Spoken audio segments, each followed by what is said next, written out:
Hello students, welcome to VYQ board. आशा करता हूँ कि आप सभी स्वस्थ हों, मस्त हों और अपनी पढ़ाइयाँ अच्छे से कर रहे हों। आज हमें क्या करना है आप जानते हैं।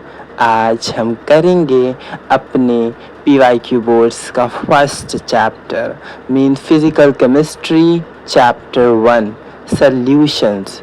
हमारी फिज़िकल केमिस्ट्री का पहला चैप्टर सॉल्यूशन, उसका रैपिड रिवीजन, वह भी सिर्फ 5 से 10 मिनट के अंदर।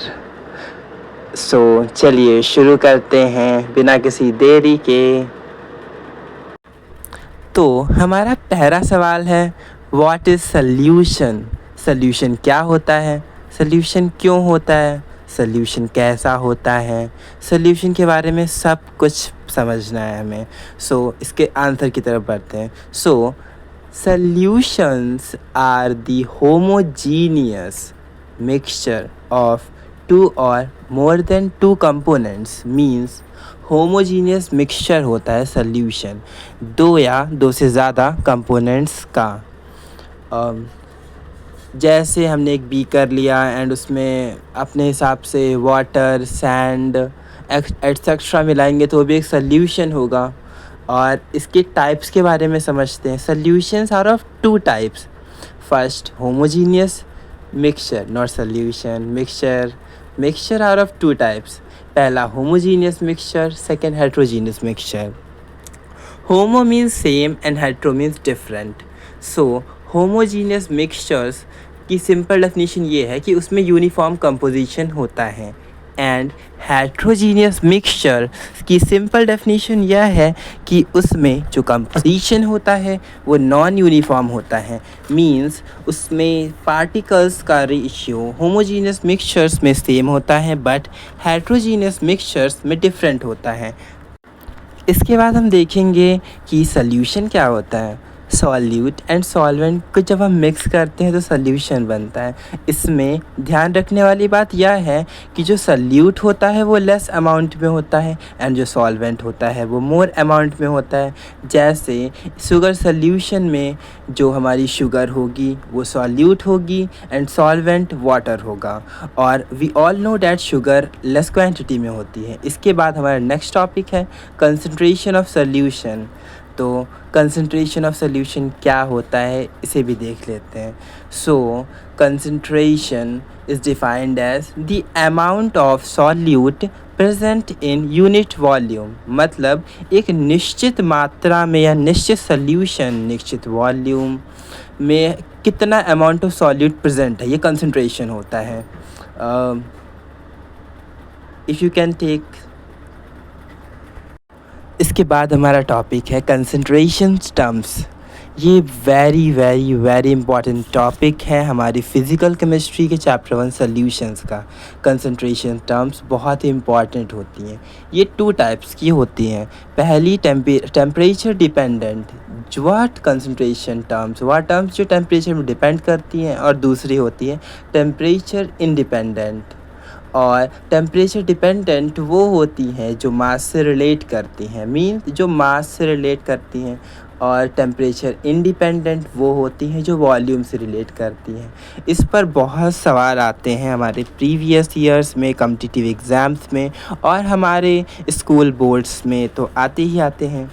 इसमें हमें ये समझना है कि कौन कितनी टाइप्स के होते हैं concentration terms. Concentration terms total 8 types के होते हैं। मास रिलेटेड में volume upon volume percent, mass upon volume percent, molarity, normality. And volume related में mass upon mass percent, mole fraction, molarity, parts per million. Volume upon volume percent, we can say the volume of solute in milliliter present in 100 milliliter of solution represent its volume upon volume percentage.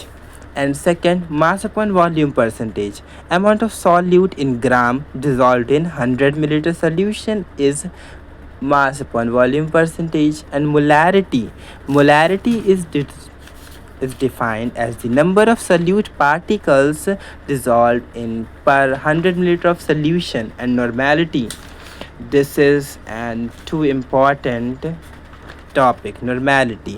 Number of gram equivalent of solute dissolved in 1 liter solution represents its concentration in terms. And mass upon mass percent mean mass in gram is dissolved in 100 gram of solution. Mole fraction is denoted by chi. Mole fraction is denoted by chi, and mole fraction is equals to number of solute divided by total number of solutes. Molality is defined as the number of mole of solute dissolved in 1 kg of solvent represents the molality of solution. And last, parts per million. Parts per million is also denoted as ppm. This is also an important. इसके बाद हमारा next topic है Henry's law. ये भी बहुत important topic है. इस law के हिसाब से, अकॉर्डिंग टू दिस लॉ, जो सॉल्युबिलिटी होती है गैस की in the liquid is directly proportional to partial pressure of that gas above liquid surface. इसे समझते हैं. मीन्स इसमें डिनोटेड है solubility of gas in liquid is directly proportional to partial pressure of gas above liquid surface, or solubility of gas in liquid is denoted by chi, which is directly proportional to P. When we remove proportionality sign, मतलब जब हम proportionality का sign हटाएंगे तो हमारे पास एक constant आएगा, वह ही हेनरी कांस्टेंट होता है, और उसे हम डिनोट करते हैं K और उसके सबस्क्रिप्ट में H. सो हमारे पास लास्ट फार्मूला आएगा P is equals to KH into chi. इसका जो ग्राफ बनेगा P एंड X का, means we can say pressure and solubility का, वो ऑलवेज एक स्ट्रेट लाइन होगा, और इसकी unit atm, bar and gram होगी. हेनरीज लॉ से रिलेटेड हमारे पास एक बहुत ही इम्पॉर्टेंट कॉन्सेप्ट होता है कि जैसे जैसे हम लोग हेनरी कांस्टेंट की वैल्यू बढ़ाएंगे वैसे वैसे सॉल्युबिलिटी गैस की कम होती जाएगी. Means higher the value of Henry's constant less the solubility of gas. This concept is really appreciable.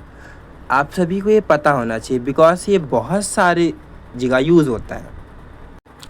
इसके बाद हमारा टॉपिक है colligative properties of solution. Colligative properties क्या होती हैं सॉल्यूशन में, यह भी बहुत इम्पॉर्टेंट टॉपिक है.